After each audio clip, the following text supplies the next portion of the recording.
Hey INFPs, this is Amanda, and in this video, I want to take some time and talk about introverted feeling.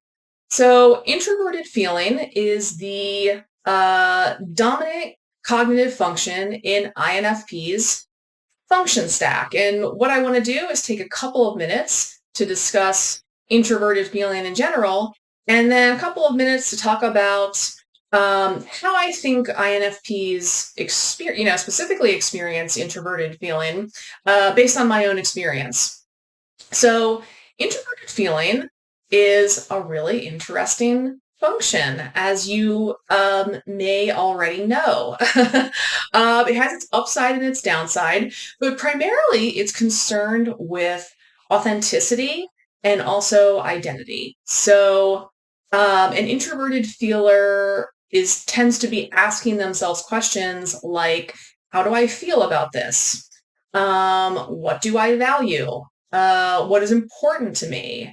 What do I feel right now?" Right? So there's an inward attention on our own emotional states and values, right? So we're not primarily focused on like other people's emotions or on the group's emotions or on group harmony. We're always focusing on how we feel about things. So you are very much in the center of introverted feeling. Or to say that another way, introverted feelers are very much in the center of their feeling function.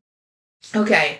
And the way that I think that INFPs specifically experience this, because you have to, take into account that as our dominant function, we are essentially taking the world around us and filtering it through our emotions, right? So this tends to make INFPs very interested in ourselves and in our own identities and in like figuring ourselves out and sort of constantly refining how it is we feel about things. So, in order to have an authentic expression in the world, this is one of the reasons why a lot of INFPs get really into self growth, personal development, self help. I know I've been a big fan of those things since I was a teenager because I'm sort of endlessly fascinated with myself, with developing myself, and in becoming a more authentic version of myself throughout my life. So that's one thing you'll see with INFPs is a real interest in self growth. The other thing about introverted feeling and INFPs, dominant introverted feelers have really intense emotions, and this is sort of funny because generally we're not expressing very much of that emotion. But on the inside, it's very intense and very rich. So introverted feelers can actually be quite like it's like stoic on the outside. Like you wouldn't guess that an introverted feeler is having emotions, the way that they do.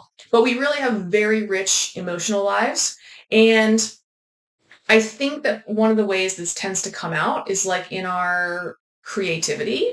We tend to put that emotional energy into, say, like a story that we're writing, or into a piece of art.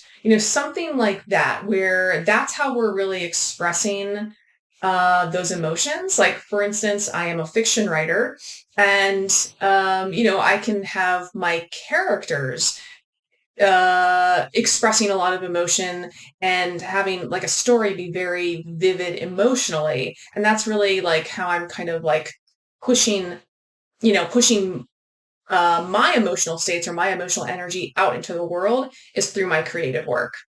Now, the other thing about having really intense emotions is that, and it's a downside, is that there is a tendency to lose objective perspective quickly. And what that means is your emotions can become like very, very large very quickly. But it's not really reflective of reality. It's because your attention is so focused inwards, you're not getting outside objective information to kind of temper your own emotional states. Now, the upside here is that once you recognize that, you can kind of basically you cannot freak out as much if you're having really intense emotions. You can just kind of know that it's just sort of a part of what you do. It's kind of an inclination that you have, and it's the world isn't actually crumbling around you. It just feels that way. If you can start to take in more objective information, it'll kind of bring that emotional intensity down.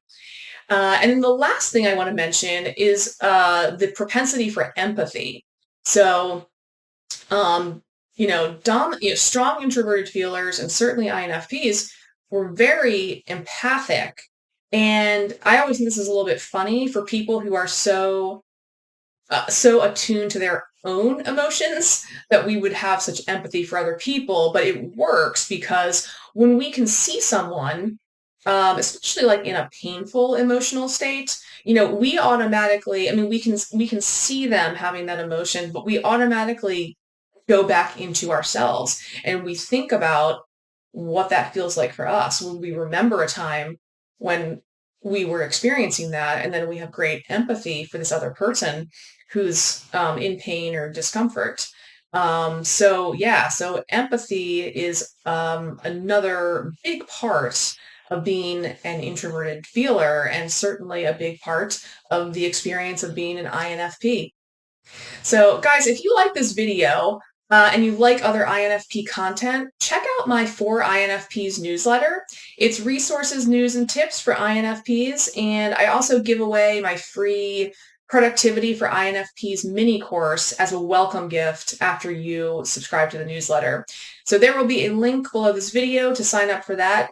Hope to see you there, and thanks for watching this video on Introverted Feeling.